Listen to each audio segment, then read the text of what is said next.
یہ وہ چیزیں ہوتی ہیں جو مومنوں کو قائم رکھتی ہیں، وگرنہ جناب خباب کے پاس کیا تھا، سیدہ سمیہ کے پاس کیا تھا، جناب بلال اور خبیب رومی کے پاس، وہ تو روم سے آیا تھا، کیا تھا، جناب سلمان فارسی کے پاس کیا بچا تھا؟ کچھ نہیں۔ ایمان کی دولت کو دنیا آپ سے چھین رہی ہے، قابو رکھیے۔ اور یہ ایمان کی دولت، یہ نماز کی دولت، یہ قیام کی دولت، یہ رکوع کی دولت، یہ سجدوں اور تشہد کی دولت، یہ صرف روایتی نہیں ہے، پریکٹیکلی ہے۔ ونحر، اور پھر جو بھی رب قربانیاں مانگے دے کے آئیے، وہ مالی ہو وہ جسمانی ہو۔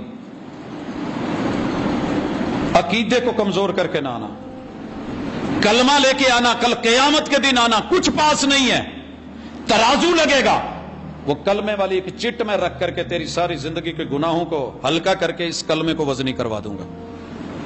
صحیح ایمان لے کے آنا، عقیدہ لے کے آنا۔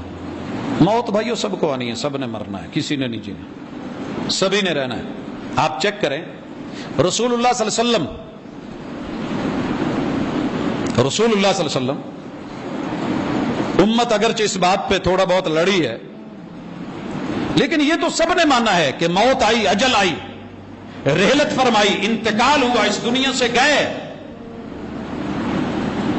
فاطمہ یتیم ہوئی،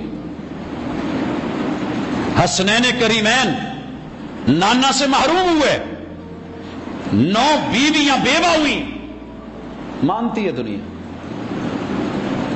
میرے محبوب کی جتنی بھی گھر والیاں تھیں، موت آ گئی، اہل بیت کا ایک فرد اس دنیا سے چلا گیا، شہداء، انبیاء، صالحین، میرے پیمبر کے 4 خلفائے راشدین،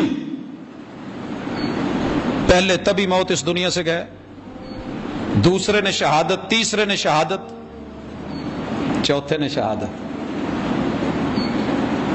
یہ زندگی کے سلسلے ہیں، نہ وہ رہے ہیں نہ ہم نے رہنا، جانا ہے، سفر ہے۔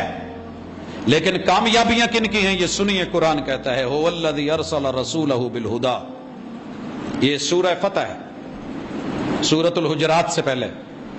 فتح کس کی ہے؟ اس سورت کو کبھی پڑھیے گا، درد دل سے تڑپ کے سوچ کے پڑھیے گا۔ هو الذی، اللہ وہ ہے، ارسل رسولہ بالہدی، جس رب نے ہدایت دے کے نبی کو بھیجا، ودین الحق، اور دین دیا جو حق تھا۔ کس لیے دیا؟ بھیجا کیوں؟ لیظہرہ علی الدین کلہ، لوگ اس کا ترجمہ کرتے ہیں تاکہ سارے دینوں پہ غالب کر دے۔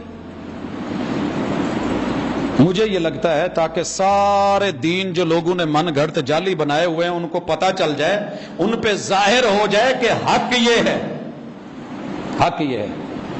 بھائی اگر شہر میں 50 دکانیں سپیئر پارٹس کی ہوں، 49 جو ہیں وہ 2 نمبر مال رکھ کے بیٹھے ہوں،